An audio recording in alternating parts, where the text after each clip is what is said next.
Welcome. Thank you, Marietta. Good afternoon, everyone. We're just about to get started. My name is Millie. I serve as the Executive Director of the South Coast Interfaith Council, and this is our, Marietta, this is our third year of doing this. Can you believe this? I remember when we were just contemplating what are we going to do as COVID hit us, and we said, hey, let's have this program, and this has been the one that's just lasted, the duration of the last 2 years, and into the third. So I'm very proud of that. And I'm very grateful to you, Marietta, for taking the lead and doing this on the first Fridays. You remember in the beginning, we did it every week. Do you remember that? Yeah. Yes.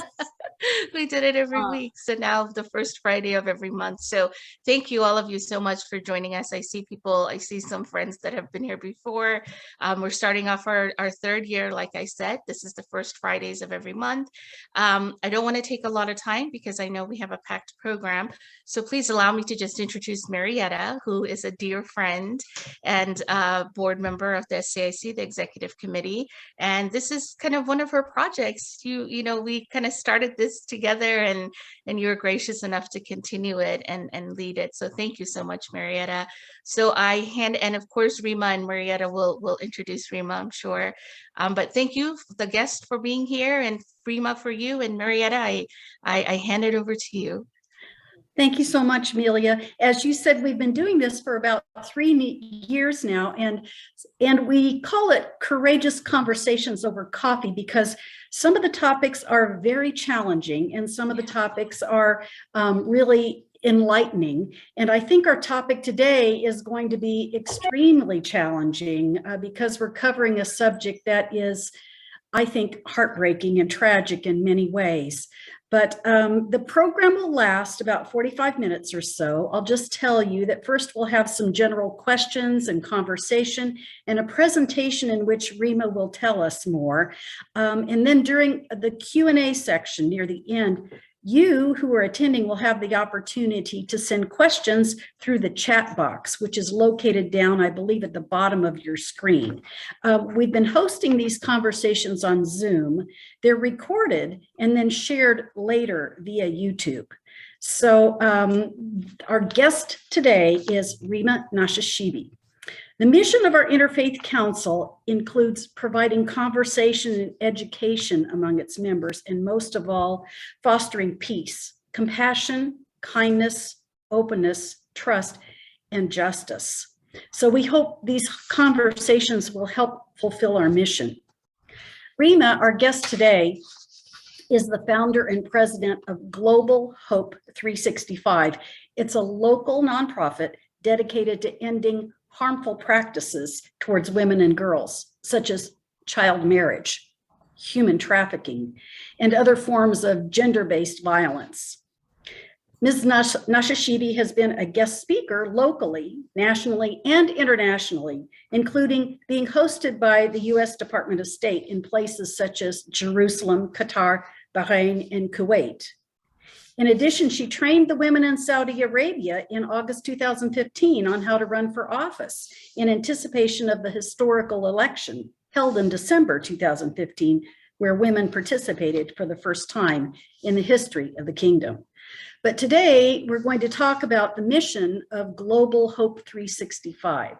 Ms. Nashashibi is the founder and president of that organization, and she's going to tell us about the mission of that organization, what's going on now, what some of the challenges are, and what we can do to help. So Rima, let's just jump right in. And can you tell us about human trafficking? What is it? What is the global impact and the local impact, please? Sure. Thank you, first of all, for having me. I really appreciate the fact that you're giving me an opportunity to continue with the raising awareness, education, and prevention in order to save lives. Because Global Hope 365 is about raising awareness, saving lives. We do not provide direct services to victims, but we're trying to prevent future victims from happening, because that trauma that either victims of child marriage, human trafficking, or other forms of gender-based violence, from what I've seen talking to the various survivors, that trauma never leaves them for the rest of their lives. So we're trying to prevent future victims. I wanted to emphasize that. And so human trafficking, usually I like to ask people, what do you think is human trafficking? And I know I'm going to turn the tables here on you and say, and see if people can put in the chat, what do you think is human trafficking? Is it happening in the US or not? But what is it? While you do that, when I was doing person to person, in-person speaking engagements and through Zoom these days through COVID, most people think that human trafficking in the US is these foreign women that are brought into the US. What they don't realize, that's one of the myths. What they don't realize is that 90% of the women and girls in sex trafficking are US citizens, and they are trafficked in the area that they live in. And why is that? Because traffickers control them. Another myth is that people think, like the movie Taken, most of the victims are kidnapped. That's not true. Less than 10% maybe, but mostly it's through force, coercion. And so what happens is that traffickers now groom them. And they spend time into grooming them. And you'll see in the video that I will show later. And most of the grooming that's happening these days is online, and I will share some figures with you. But they will spend time to groom their victims, and they will send peer recruiters into our schools. They're in our high schools, they're in our middle schools, and again, they're sending peer recruiters. One of the examples that were told to me is that a young girl, her friend at school said, my father and I will take you home. And she said, let me tell my parents. And she said, by the time you call them, we're going to be home. Well, that young girl disappeared for 6 months. The parents, because they had the means, they hired a private investigator. They found her after 6 months. She was, that person wasn't her friend's dad. And so she was raped and put into sex trafficking. And she was one of the lucky ones that she was found after 6 months. And so others could be, I met with a deputy attorney general in California, and she was helping and representing foster kids. And she told me, Rima, that most of the time after we help or interview foster kids and they go to the foster home, traffickers will be waiting outside the foster home, and they will be taking them from there. And so it's the most of the victims are the ones that are more susceptible are foster kids, throwaway kids, homeless kids. But what will surprise you is that the top 2 recruitment vehicles are through members of their own family or intimate partners. And so, as you know, the Polaris Project basically runs the National Trafficking Hotline, which is 888-3737-888. Very easy to remember, 888-3737-888. And and I will attach the report there, but the top 2 recruiting things are through family members and intimate partners, which is heartbreaking and unfortunate. I met with the director of probation for LA County, and she said some of the kids basically were put into sex trafficking by a parent who was addicted to drugs. And so in order for the parents to get the fix, they sold their children for sex in order to get their fix and satisfy their drug addiction. And so this is my time frame for this service. Rima, I think you have some slides or a video or something. Would you Yes. like to share that with us soon? Sure. Go ahead. Yeah, but I was waiting because there was a voice there. I Ah, was waiting for that outside conversation. But let me share. I'm going to share some slides with you. So, as I mentioned, our mission and our goal is to end harmful practices against women and girls, such as child marriage, human trafficking, and other forms of gender-based violence. And January is Human Trafficking Prevention Month. And I would like everyone on January 11 to wear blue.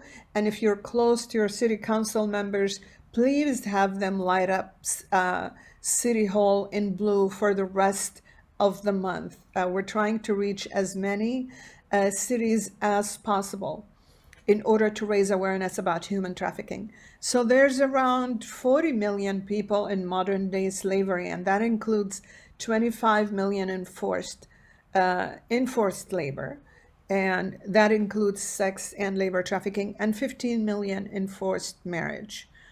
And 1 in every 4 victims of modern day slavery are kids.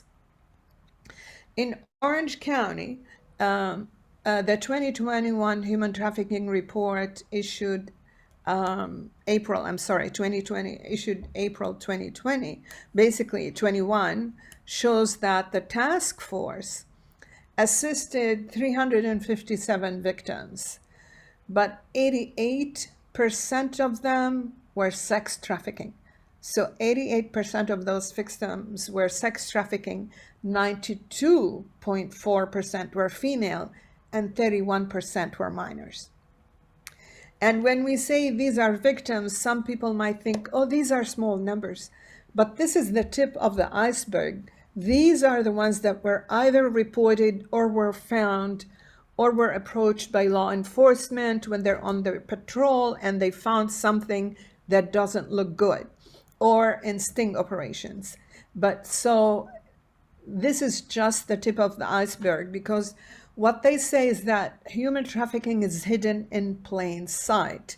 Only 10% of it is on the streets. The rest of it is mainly in hospitality industry, hotels, motels, home brothels, massage parlors, nail salons. And so it's hidden everywhere. We just need to be more aware of it and need to be watching. One of the more public cases about what we call servitude is a family in Irvine, when the neighbor noticed that there was an 11-year-old that wasn't going to school. Other kids were going to school, but not that 11-year-old. When they reported it, what they found out is that that young girl was sold to that family to satisfy a debt that her parents had to that family. And it was in the papers. And so... And where was that, Rima? Was that here? Irvine. And so, again, you have labor trafficking and you have sex trafficking. A lot of people talk about sex trafficking, but we also have labor trafficking. I was talking to a phenomenal woman. Her name is Marissa Ugarte, and she's the executive director of the Bilateral Safety Corridor Coalition in San Diego. She started that when law enforcement referred the case to her. It was a 15-year-old Mexican young lady that was brought across the border to service the migrant workers working in the fields in North San Diego, because they were holding her son hostage in Mexico. And so they were able to save her and the son, and then she started the Bilateral Safety Corridor, and they were able to save over 2,000 young and other people through their work. And she knows about everything that happens across the border, whether it's drug cartels, Chinese mafia, gangs, everything you want to know, she knows. But I don't want you to get the impression that sex trafficking or human trafficking only happens to people who cross our border. That's another myth.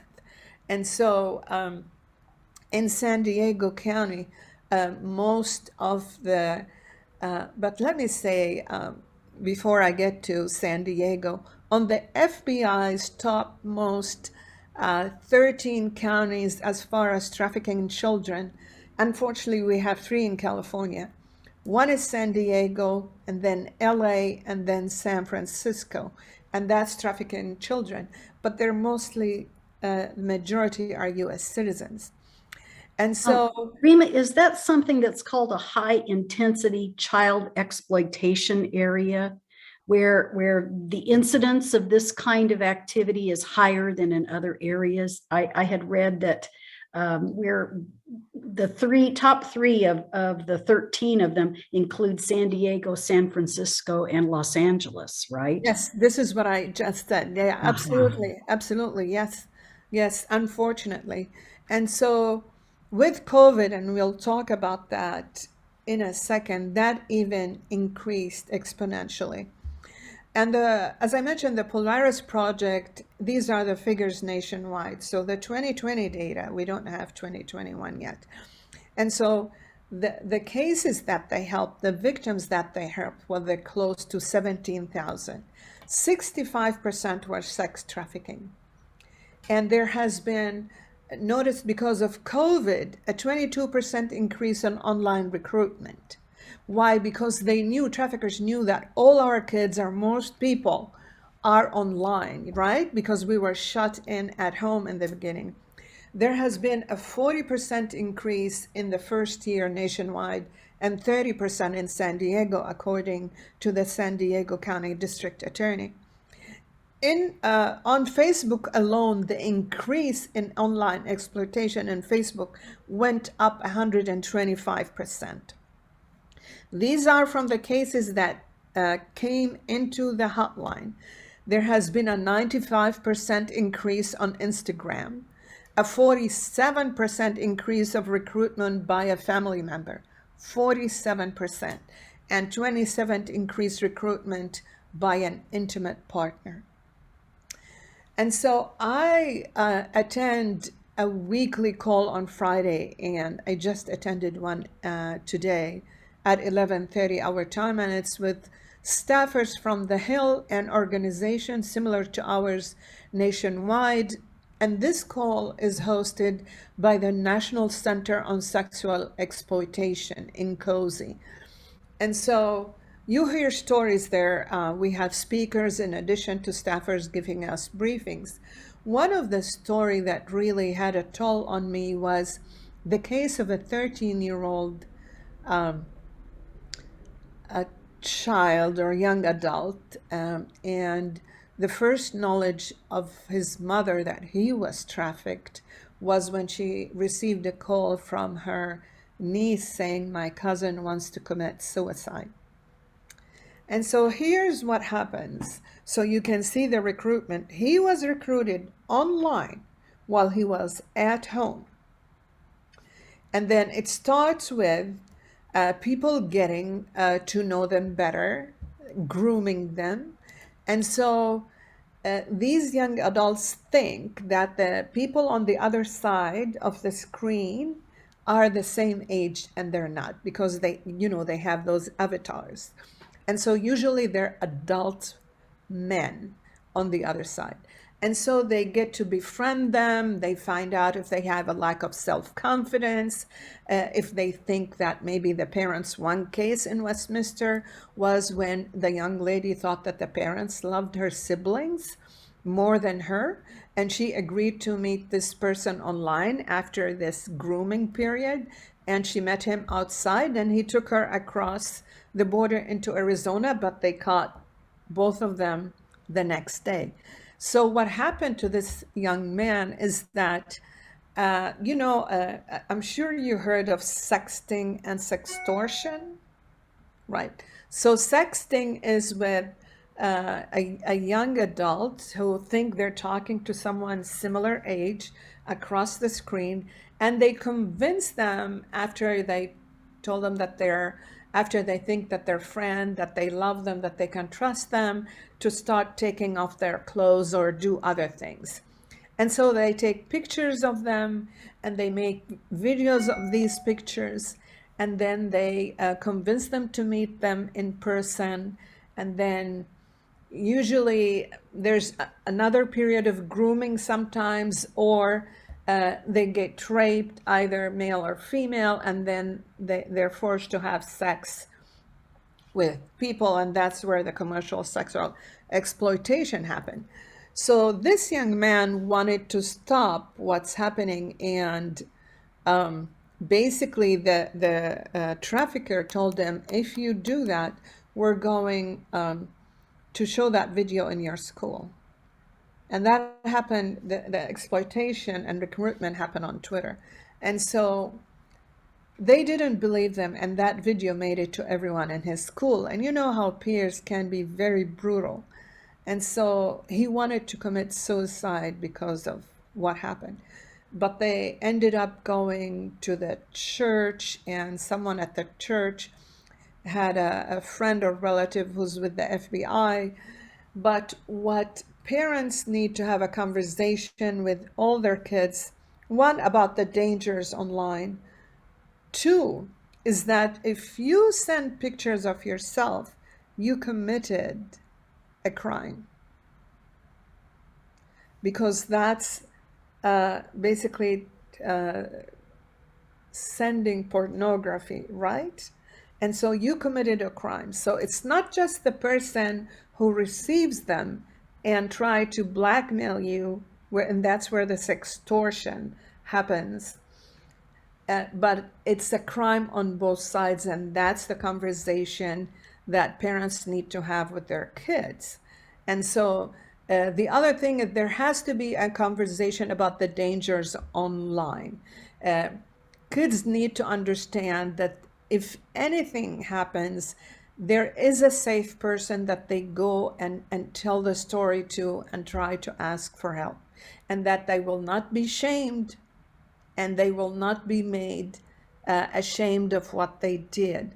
But the sooner they can come and talk to you, the better.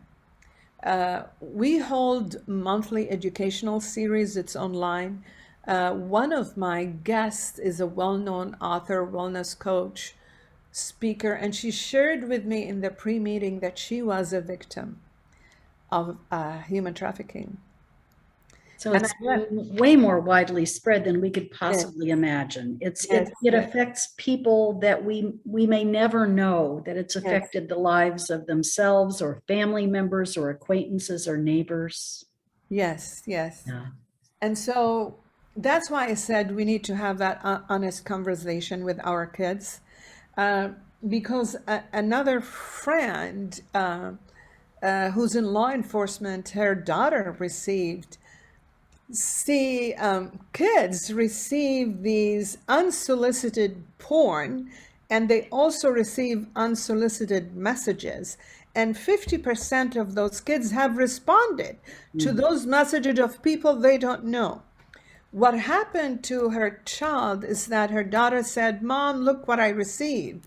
And so they called the sheriff immediately, and they will try to, and in order to get to that person who was doing this. And so the most important thing is to have that conversation and tell them, assure them that they can come to you as a grandparent or a parent, and that there will be no finger pointing, no shaming, no nothing, and you will help them whichever way you can. And most of them are concerned, as the San Diego District Attorney said in another video, we won't have the time to show it now, but she said they're all concerned about losing their cell phone. But if you assure them that that is not going to happen, but they need to be free to come and talk to you, then you need to have that conversation. There's also more than 5 online filtering applications that you can use. And what I wanted to say is that speaker that I had, what she did share with the audience when we had the actual interview, that she was a victim of human trafficking, basically sex trafficking. And she said, had my parents monitored my cell phone, I would not have become a victim of sex trafficking. And so we just need to be careful. Also, another statistics that you need to be aware of is that around 71% of parents stop monitoring their kids online after the age of 14. However, 70% of missing children cases through online happen between the ages of 15 and 17. So we have to be vigilant, and it's going to take a lot of effort, because what law enforcement and prosecutors and everybody recommend is that that computer shouldn't be in your kid's bedroom, which we all do, right? I mean, I don't have kids, but I know my brother's kids, they all have their computer in their bedroom. What they say is that that computer needs to be in a public place in the house, because you need to monitor, and you always need to monitor what they look at. And so, and that's all to protect them. So That comment alone is worth this whole program, I think, perhaps, Rima. I think if anyone heard that and acts on it, that's something that's been accomplished today for sure. yeah. But please go ahead. And so there's also been a recent, here, let me show this. I'm just gonna jump back into child marriage. Yes, There please. has been a recent report, and that was in 2020. It's not so recent now, but I'm used to saying recent because of last year, issued by the UN Office on Drugs and Crime, and it reveals the linkages between human trafficking and forced marriage. And so, because as we saw that, or another myth is that when I ask you and say, where do you think child marriage is happening? Most people think, and again, the responses that I got when I did that in person and again on Zoom, they'll say, oh, India, the Middle East, you know. And I said, what about the US? And they'll say, no, no, no, it's not legal here in the US.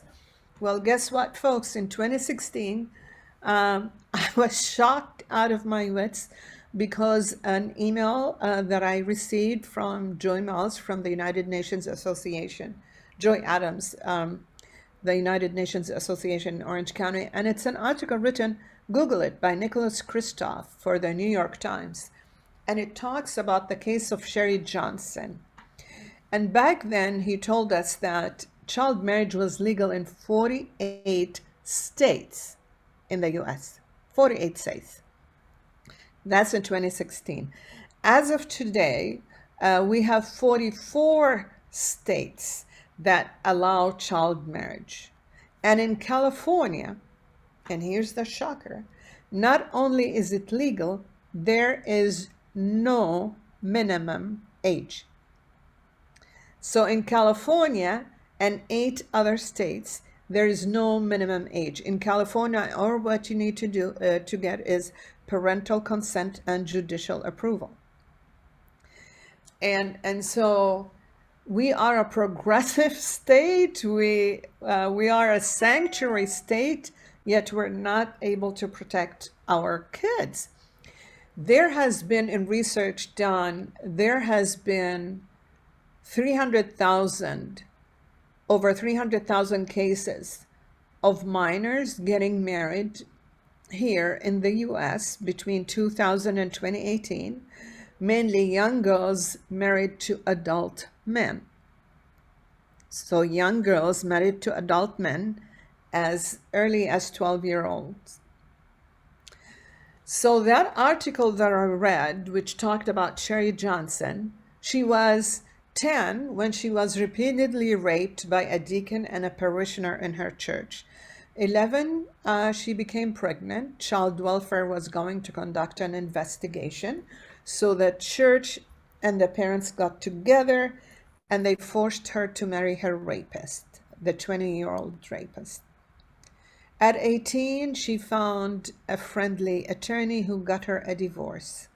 She had 7 kids.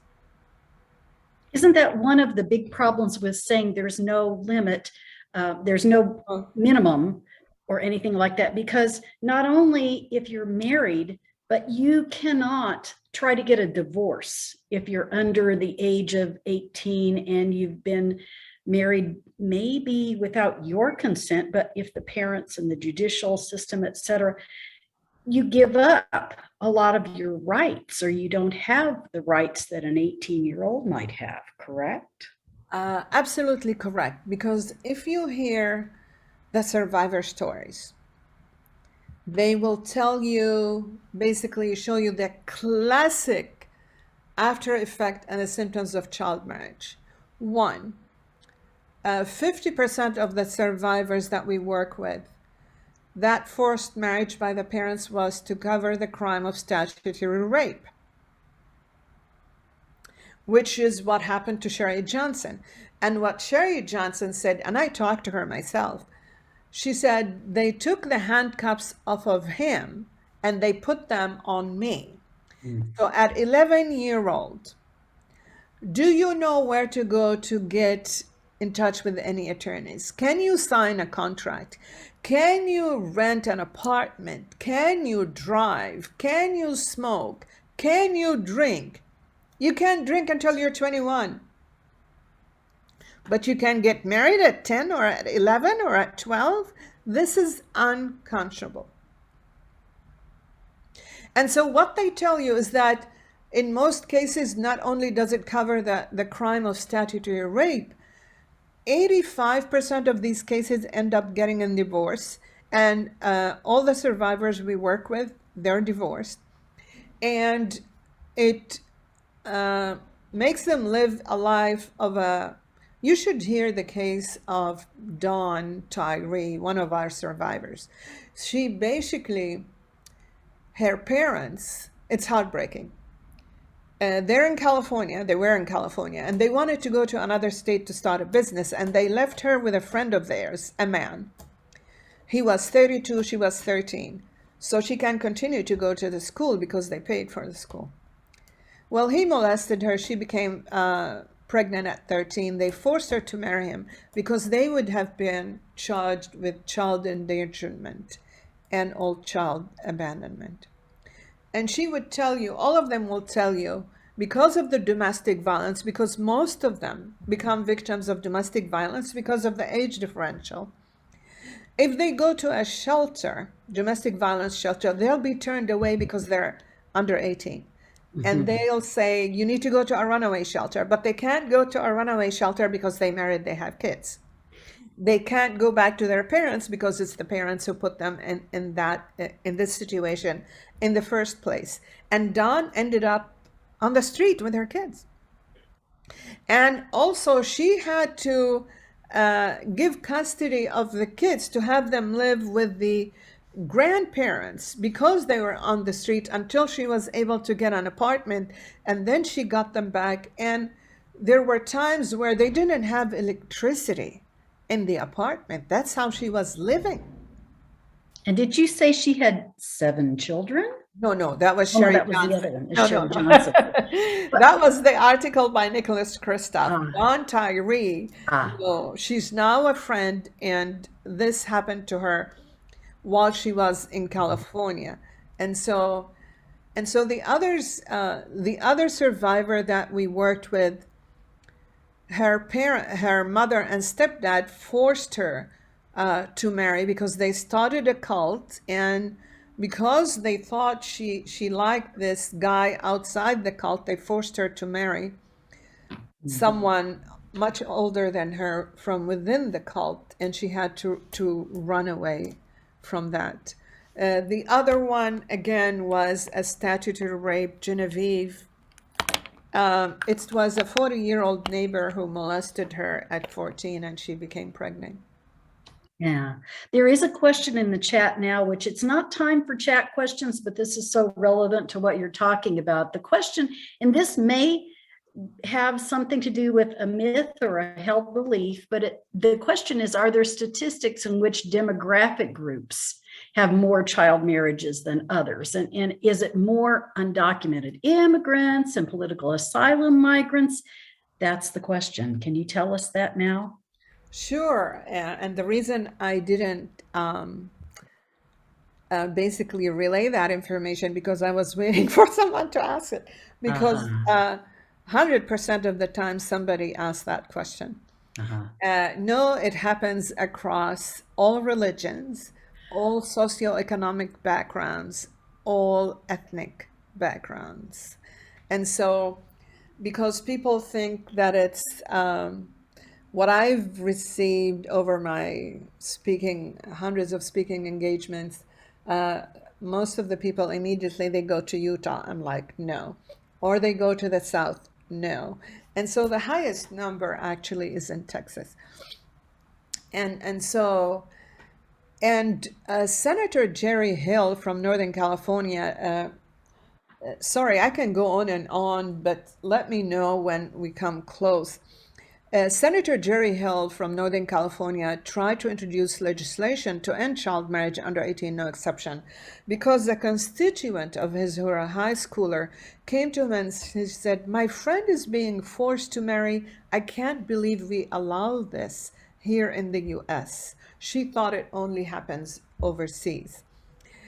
And he tried to introduce that legislation, but it failed. And unfortunately, it failed because of the opposition from two astonishing organizations.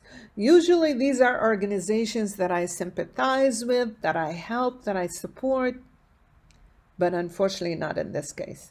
And that's Planned Parenthood and ACLU. And so one of the things that the ACLU cited is the lack of data. And when you go to elected officials, they also want data. So 22 states did not capture data of minors getting married in the states. They do not keep statistics. So what did I do? I went to the Census Bureau. But I went to the Census Bureau after. So SB 273, although it failed as far as eliminating marriage under the age of 18, no exception, it forced the county clerks to report data, and that became effective on 1/1/2019. And was that whole legislation that failed, was that in 2017 or so? Yes, and it's SB 273. You can Google that, by Senator Jerry Hill. And so we went to the state in January 2020, and we said, show us the report instead of show us the money. So show us the report. And not a lot of counties reported their data. And so I had someone in my organization call the larger counties and ask them, why didn't they report data? And most of them said, the state didn't ask us for it. And we went to the state with that finding, and some said we didn't have data, but most said the state didn't ask us for it. We went to the state and they said, we don't have to ask them for it. They need to report it to us. It's the law. So we tried to introduce legislation through my Assemblywoman Kari Petrie Norris, to force the county clerks to report on a quarterly basis.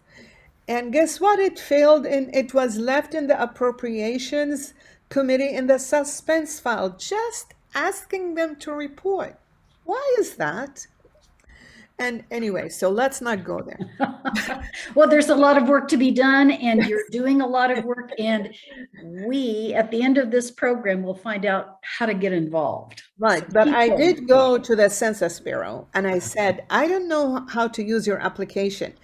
I need all the numbers of the people who were married, divorced, separated, widowed, other under the age of 18.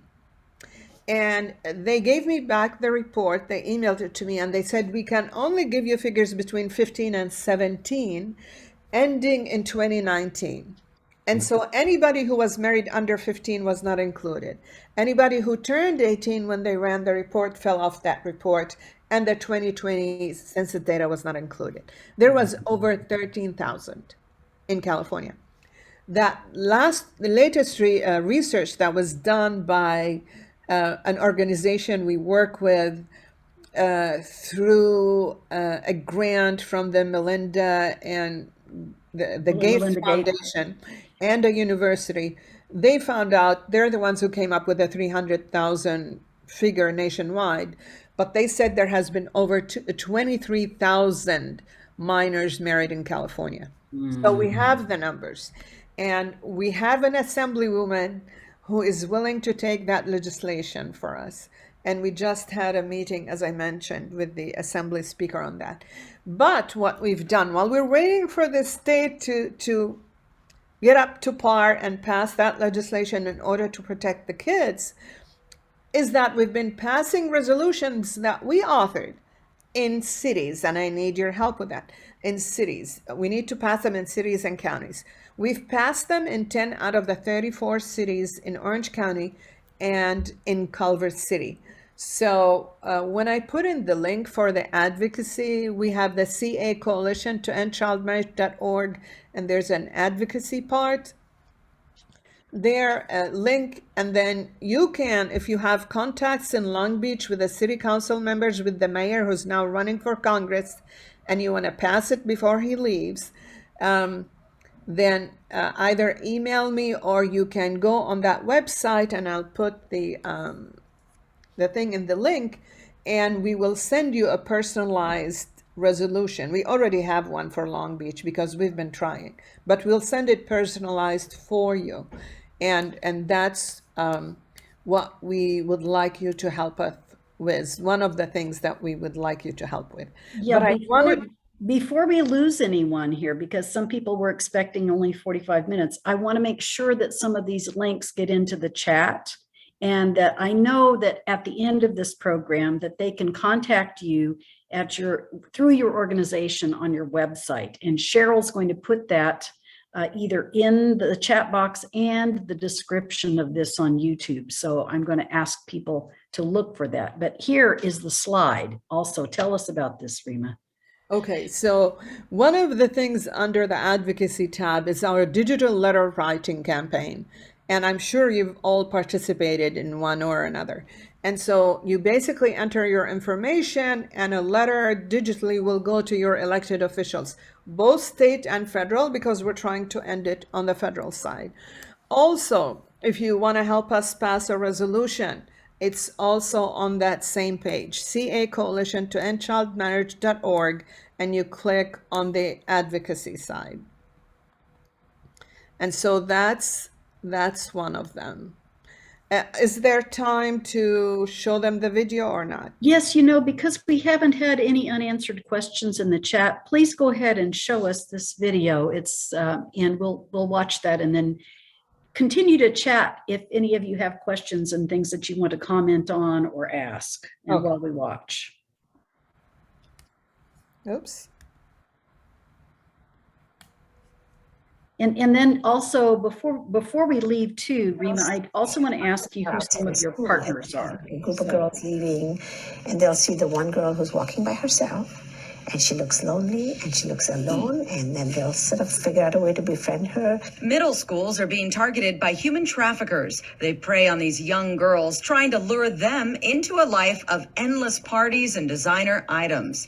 However, the reality is these girls get addicted to drugs, and most of them don't live past the age of 34. Did you know one trafficker who has two girls earns about $800,000 cash a year? And that little girl probably has 14 or 15 or 20 men going through her on a daily basis. According to the experts, the average age of a sex worker is 15 to 16 years old. Roughly 80% of these girls have a history of prior sex abuse. And 90% of these girls are U.S. citizens trafficked in the very communities they were born, which also is a way they are manipulated into staying in the system. The trafficker will have taken pictures of them. He'll have put her in very compromising situations. And then he'll threaten her and he'll say, I'm going to show this to your family. And you know your little brother at home? We can threaten him. In an effort to potentially identify the girls being trafficked and get them help before they get in too deep, educators are teaching their staff to look for 3 classic signs. Does the girl have 2 cell phones? Do they have new luxury items like designer purses and designer shoes? Are they overly sleepy or withdrawn during class? In fact, these are the signs parents are being told to be on the lookout for at home as well. But there are a lot of red flags or warning signs. When we have the time, we can go through them for parents. There's also warning signs on labor trafficking. So we've seen the ones on sex trafficking, and there's also the ones on labor trafficking. And then there are signs that we tell the young adults about. And then we also mentioned that the 2 top recruiters are intimate partners and family members. But there's also, and I would like to get your help with that, there's what's called the Earn It Act, which is the Eliminating Abusive and Rampant Neglect of Interactive Technology Act. It was introduced in the last Congress, and on this call today at 11:30, they told us it will be introduced again next week in the Senate and in the House, and I will come to you in order to urge your member of Congress to sign off to co-sponsor it. Basically, it's to change Section 230 and hold these platforms accountable. Because right now, if you're victimized on their platform, you cannot sue them because of Section 230. However, the Earn It Act will hold them accountable, which means you have to integrate safety measures on your platforms. And if you do that, then you have earned the right not to be sued. But until you do that, you are going to be sued by the victims. And that's the Earn It Act. And that's on the federal level. There's also SB 435 by Senator Dave Cortese, and we had him on one of our coffee meetups.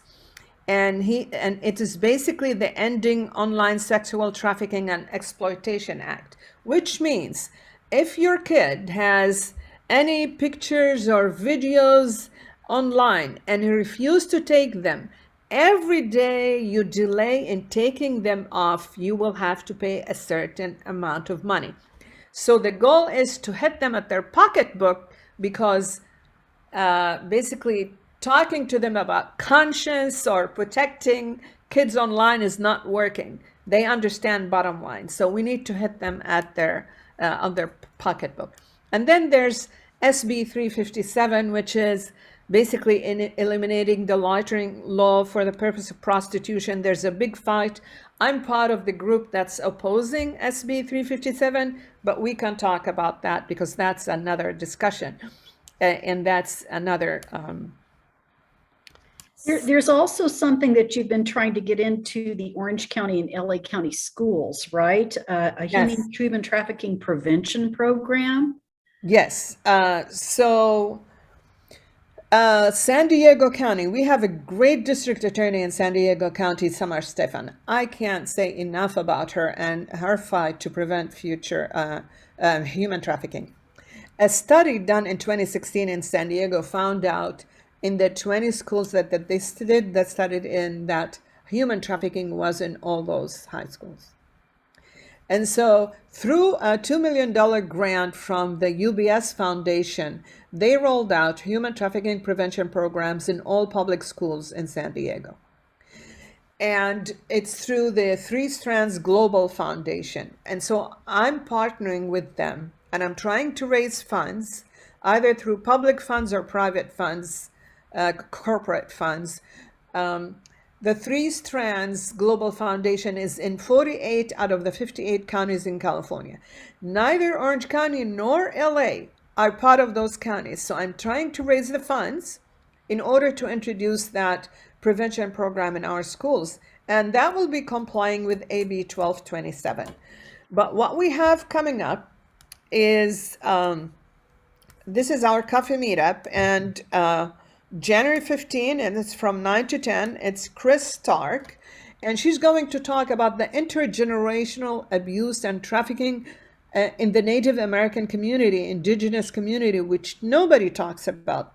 There's a high percent of Native American women who are victims of sex trafficking, intergenerational, that nobody talks about. She was talking about that at the summit, and Congressman Lou Correa attended that summit with us, and he heard the stories. It was all on Zoom.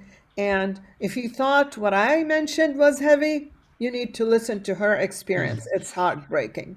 And so you can go to www.globalhope365.org, latest and events, if you go to our events. Also attend that and see what you could do, and she will give you ideas on what we need to do in order to prevent human trafficking. We're also going to have the first annual Global Hope 365 walk run to end human trafficking and child marriage, the first one in the county. It's co-hosted by Mayor Farah Khan with us, and also it's co-sponsored by the Orange County Human Trafficking Task Force. And so far we have other co-sponsors, our Supervisor and Vice Chairman Doug Chafee. We have Council Member Ahmed Zahra from Fullerton, and we also have a council member from Irvine and one other city. And so it's $25, but seniors and students, it's $10 to register. And then again, it's the same. You go to events at the globalhope365.org page, and you can register for that. Or if you know sponsors that are willing to sponsor this event, we have various sponsorship levels. And the funds that you're raising through these activities are going to help you with your advocacy, your education, raising all the awareness, things that you're doing. everything. The raising awareness, saving lives. We copyrighted that phrase, raising awareness, saving lives, because we want to prevent future victims from happening. We're starting chapters at universities and in high schools because we want those kids to start talking to their peers, saying, here's the red flags. This is what you need to watch for. If this happens, this is what you need to do, because we can't be in all the schools all the time. I've talked at Sage Hill in Newport Coast. I've talked at public schools. I talked at private schools. But, you know, we can't be everywhere at the same time. And so please follow us on social media, globalhope365.org. We're on Facebook, Twitter, and Instagram, and we're on LinkedIn. And if you can help us fundraise, that will be awesome, but you can volunteer with us. And again, participate in our digital letter writing campaign, pass our resolutions, call and meet the elected officials and say, we want to end child marriage under 18, no exception. We want to punish demand, which means we want to punish buyers of victims of human trafficking. It's a misdemeanor. It should be a felony. How can assault and battery on a child or an adult be a misdemeanor? How can that be? I actually asked one of the elected officials and I said, why is it so hard to pass legislation that will protect women and children? And the answer was, because society sees it as a vice and not a crime. Folks, it's not a vice. This is a crime. And so women and girls are human beings too. It's a patriarchal society that we need to change. We need to change our thinking. So please volunteer with us, ask us to speak, hold a fundraiser, and thank you so much. And I'll stop sharing and I'll put things in the chat. And Rima, please do put things in the chat, put links. So I do see a question that says children should also be advised to check up on Google the public record of someone. But I think that that's a responsibility that shouldn't be downloaded to the children. We all need to take responsibility for what we can with our families and friends and people that we care about. I'm going to turn it over to Melia in a moment, but I have to tell you, Rima, how grateful we are for you to share this with us today, and how grateful we are for the work that you do and your organization. These events, this situation is just heartbreaking. It's tragic, and I don't understand why it's still occurring. So I think it takes all of us to be aware, all of us to share what we know, all of us to do more research, and all of us to get involved. Melia, can I turn it over to you now?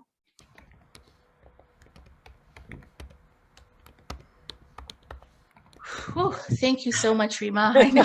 I was, I'm so sorry. Yeah, no need to be. I mean, ignorance is not bliss, right? It's so important for us to be aware and recognize that we are in a place of privilege where we have the opportunity to do something to make something better, and we must do that. I was listening to you, and it was such a dichotomy. I have my little 2-year-old behind me, and she's like laughing and playing and doing this, my little 2-year-old girl. And nobody ever expects their child to go into something like this, right? Nobody ever expects that. But yet I think one of the things that you so clearly stated and showed us is that it's apparent everywhere. It's not just something that happens in a foreign country or foreign people, but it's our kids. It's our kids that this is happening to, and it's so important for. Sorry, Rima. May I mention one thing? I know we have a minute. I looked at the time. Finally, I looked at the time, Marietta. Sorry. But I was the featured speaker at the International Association of Insurance Professionals in Glendale. And after I finished my presentation, one of the officers came to me and she said, her niece was trafficked. The father is a doctor, the mother is a lawyer, or vice versa. And she was in school. The parents are here. She was cool in Georgia. And they came to her with, you're so lovely, you're so beautiful, we're going to make you a model. And so you have the classic things, and then you have the grooming, and then you have the exploitation and all that. And so it's everywhere, and it's, again, hidden in plain sight. Right. Well, thank you. I want to be cognizant of the time. Thank you so much, Rima, for your work and your time, and for being here with us today. And thank you, Marietta, always for facilitating these not so fun conversations sometimes, right? But again, it's our responsibility to do this, to raise this awareness. If I could ask Cheryl, I do just want to take a minute and share just some of our upcoming events, and then 1 second. There is a should come right at the end, right? There's this Sunday, there's a program, Injustice Anywhere is a Threat to Justice Everywhere. And this is actually, it will be on Zoom and from 2 p.m. And so we invite you to be a part of this. All of this is also on our website as well. This is one of the programs that we sponsor. And then Cheryl, if you, this is something that, this is the SCIC, this is our 30th annual Reverend Dr. Martin Luther King Interfaith and Intercultural Celebration. And this will be happening next week, actually. It will be happening on the 16th, but we have a number of sponsors, co-sponsors who are also part of this. So we really invite you to be a part of this conversation. And again, this too will be on Zoom. And then we are continuing our Religion 101 series, our monthly Religion 101 series. We have Reverend Father Michael from St. Gregory's Episcopal Church, who will be there on Thursday. And it says TBD because we weren't sure, is it going to be Zoom? Are we going to be able to meet in person? But I think we've concluded now that we'll continue it on Zoom until things get a little bit calmer out there with COVID. But we invite you to be a part of this as well. And it's actually the 4th Thursday of the month. So we'll update that flyer too. And is there anything else, Cheryl, I think. Oh, of course. As Rima, as we were talking about this, it takes funds for us to continue the work that we're doing. So I invite you, if you're able to please support our work as well. Courageous Conversations is again one of the many programs that we do. But you can make a donation online at scinterfaith.org by texting help SCIC to 44321, as well as to mailing something into our fiscal address. So thank you all so much for being here today. Thank you for the questions. Thank you for the work that you do, Rima. Thank you, Cheryl, who's always behind the scene but makes everything happen, our office administrator, and all our guests. And we'll continue our conversations next month, the first Friday of every month at 3 p.m. Marietta, any last words before we say good night or good evening or good afternoon, I guess, early evening?